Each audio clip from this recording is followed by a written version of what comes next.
Hello दोस्तों, स्वागत है आपका रेलवे की पाठशाला पे। और दोस्तों आज के इस वीडियो में हम आपको बताएंगे कि बायोलॉजी के अंदर ग्रुप डी भर्ती 2019 में कौन कौन से टॉपिक हैं वो यहाँ पर आने वाले हैं। वर्ष 2018 की पूरी शिफ्टों को यहाँ पर एनालिसिस करने के बाद मैं आपको ये बता रहा हूँ कि यहाँ पर कौन कौन से टॉपिक हैं जिनसे यहाँ पर क्वेश्चंस पूछे जाते हैं। दोस्तों होता ये है कि आजकल जो एग्जाम हो रही है ना, उन्हें मैथ्स और रीजनिंग हर सब की बढ़िया है। और अगर मैं बात करूँ रेलवे ग्रुप डी भर्ती 2019 की, तो मैथ्स रीजनिंग ना ऑलमोस्ट आप देखेंगे 70 से 80% लोगों की मैथ्स रीजनिंग बहुत अच्छी है। तो दोस्तों यहाँ पर सिलेक्शन जो कराएगा ना, वो आपका कराएगा साइंस, यानी कि दोस्तों साइंस में जो भी स्कोर करेगा उसका ही सिलेक्शन होगा यहाँ पर। तो अगर आप हमारी वीडियोस को कंटिन्यू देखते हैं, जो हम स्ट्रेटेजी बताएंगे उनको आप फॉलो करेंगे दोस्तों, तो मेरा वादा है कि आपके साइंस में 25 में से दोस्तों 20 अंक मिनिमम आपके आ ही जाएंगे। और यही आपके लिए बहुत इंपॉर्टेंट है, क्योंकि दोस्तों साइंस है वही आपके सेलेक्टिव सब्जेक्ट है, सिलेक्शन सब्जेक्ट आपका है, यानी कि यही आपका सिलेक्शन करेगी। अगर आपके साइंस अच्छा हो गया दोस्तों, तो आपको कोई भी नहीं रोकने वाला है, इसी से आप स्कोर करेंगे। तो चलिए आज की इस वीडियो को शुरू करते हैं। इससे पहले अगर आप हमारे यूट्यूब चैनल पर नए हैं तो सब्सक्राइब कर दीजिए और बेल आइकन को दबा दीजिए। तो यहाँ पर देखिए, सबसे पहले हम बात करते हैं यहाँ पर सिलेबस की। तो यहाँ पर देखिए सबसे पहला जो टॉपिक आएगा वो आएगा जीवन की उत्पत्ति। यानी कि दोस्तों इस चैप्टर में, इस टॉपिक में ये बताया गया है कि पृथ्वी पर जीवन कैसे आया। यानी कि यहाँ पर यहाँ पर बहुत सारी अवधारणाएं हैं। एक अवधारणा कहती है कि पृथ्वी पर जो जीवन है वो दूसरे ग्रह से आया है, ठीक है। और बहुत सारी अवधारणाएं ये कहती हैं कि जो आपके निर्जीव हैं, ठीक है, उन्हीं से ही आपके जीवों का निर्माण हुआ है। तो यहाँ पर एक मेलर थे, उनका प्रयोग है वो दोस्तों बहुत इंपॉर्टेंट है। तो उसको हम सिलेबस में खुद करवाऊंगा। ये जो सिलेबस आपको बता रहा हूँ बायोलॉजी का, वो मैं खुद करवाऊंगा बहुत जल्दी। जैसे हमारी केमिस्ट्री खत्म होती है 4-5 क्लास के बाद, तो आपको कोई भी प्रॉब्लम हो नहीं रहेगी। तो दूसरा टॉपिक है वो है कोशिका। कोशिका चैप्टर दोस्तों बहुत इंपॉर्टेंट है, क्योंकि यहाँ से बहुत सारे क्वेश्चंस बनते हैं। तो इस चैप्टर में आपको मिलेगा कोशिका की खोज किसने की थी, मृत कोशिका की और जीवित कोशिका की। इसके बाद यहाँ पर इसके प्रमुख जो भाग हैं आपने देखा होगा, लाइसोसोम है, ठीक है, माइटोकॉन्ड्रिया है, केंद्रक है, ठीक है, राइबोसोम है, आरएनए, ये सारी चीज़ हम देखेंगे कोशिका में क्या क्या भाग होते हैं, उनका क्या क्या कार्य होता है। इसके बाद दोस्तों हम देखेंगे कोशिका में विभाजन होता है, वो दोस्तों कैसे होता है, मतलब आपके विभाजन कैसे होता है कोशिका के अंदर, वो हम देखेंगे। आपने देखा होगा 2 प्रकार का विभाजन होता है, समसूत्री और अर्धसूत्री। तो उसको हम देखने वाले हैं इस टॉपिक के अंदर, ठीक है।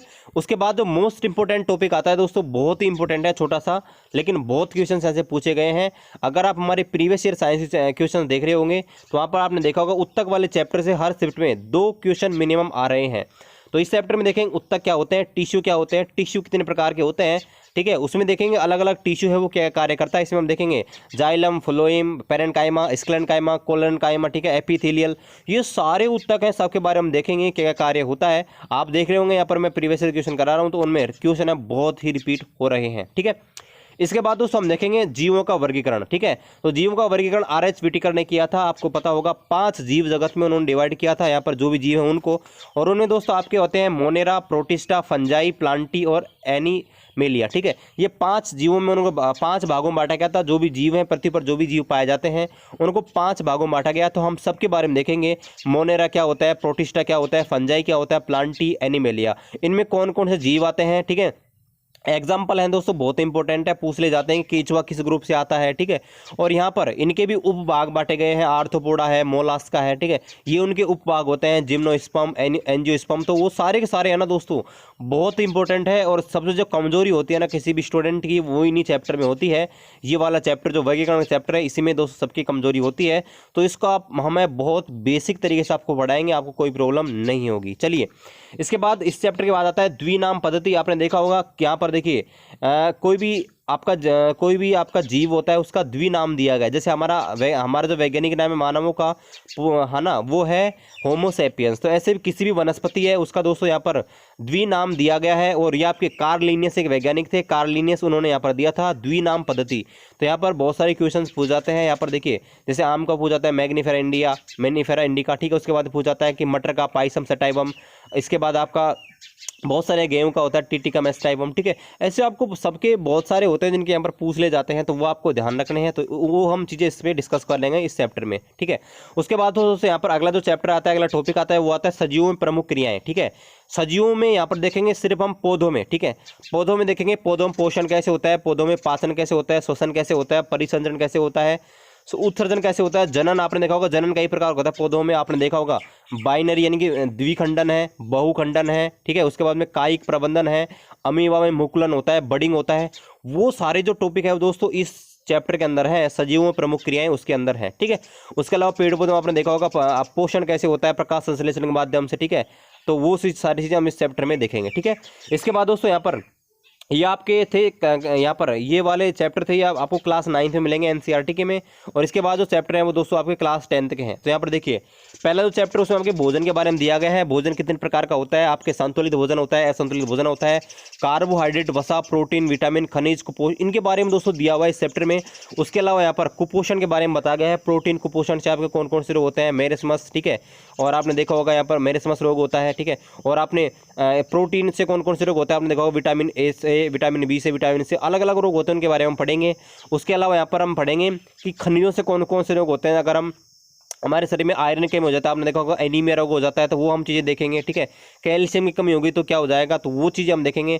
मोटापा क्या हो जाता है उसके बारे में देखेंगे, मोटापा ओबेसिटी क्या होती है, ठीक है। नशीले पदार्थ जो होते हैं दोस्तों वो क्या होते हैं, जैसे आपने देखा होगा मदिरा होती है, ठीक है। आपके हम बहुत सारे गुटखा खाते हैं, है ना, जयंती है, मामा है, कुबेर मर, तो इनसे कौन कौन से रोग हो जाते हैं। इनसे एक होता है सबम्यूकस फाइब्रोनोसिस, वो रोग होता है, उनके बारे में हम देखेंगे। और आपके शराब पीने से क्या क्या हानियाँ हैं वो देखेंगे, बहुत इंपॉर्टेंट चैप्टर है ये। उसके बाद हम देखेंगे कि आपके वर्तमान समय में जो भी चीज़ आ रही है मार्केट में, उनमें क्या क्या मिलावट आ रही है दोस्तों, ठीक है, ये हम देखने वाले हैं। चलिए इसके बाद यहाँ पर मोस्ट इंपॉर्टेंट चैप्टर आता है, वो आता है मानव तंत्र। ये दोस्तों बहुत इंपॉर्टेंट चैप्टर है। अगर मैं कहूँ कि पूरी बायोलॉजी का अंदर यहाँ पर दोस्तों ये जो चैप्टर है ना, वो 25 से 30% क्वेश्चन यहीं से आते हैं पूरी बायोलॉजी में। तो इसमें दोस्तों पाचन तंत्र है, श्वसन तंत्र है, रक्त परिसंचरण तंत्र है, उत्सर्जन तंत्र है, जनन तंत्र है, तंत्रिका तंत्र है और अंतःस्रावी तंत्र है। ये मानव के अंदर जो होते हैं वो तंत्र आपके हैं। यहाँ से बहुत सारे क्वेश्चंस बनते हैं, बहुत लंबा चैप्टर है, इसको हम करेंगे, ठीक है। इसके बाद दोस्तों यहाँ पर अगला जो चैप्टर है वो है उत्सर्जन, आपके आनुवांशिकता यानी कि जेनेटिक्स आपके ग्रेगर जॉन मेंडल ने आनुवांशिकता के सिद्धांत दिए थे, उनके बारे में पढ़ेंगे। 3 नियम है उनके बारे में पढ़ेंगे। और बहुत सारी शब्दावली आपने देखी होंगी, F1PD, F2PD यहाँ पर। उसके बाद में प्रथम संकरण, द्वितीय संकरण, उसके बाद आपने देखा होगा वहाँ पर देखिए जीन क्या होते हैं, जीन प्रारूप, लक्षण प्रारूप, जीनोटाइप, ठीक है, वो सारी चीज़ हम देखेंगे इस चैप्टर के अंदर। इसके बाद दोस्तों यहाँ पर महत्व क्या था, आनुवांशिकता के जो नियम दिए गए थे उनसे क्या क्या महत्वपूर्ण लाभ हुए थे उनके बारे में देखेंगे, ठीक है। इसके बाद अगला चैप्टर है वो यहाँ पर प्रतिरक्षा के बारे में है, यानी कि हमारा शरीर जो प्रतिरक्षा है वो कैसे लड़ता है, एंटीबॉडीज क्या होती है, ठीक है, एंटीजन क्या होते हैं, रक्त समूह क्या होते हैं, रक्त समूह किसने दिए थे, आपके कार्ल एंड स्टेनर एक वैज्ञानिक था, उसने बताया था।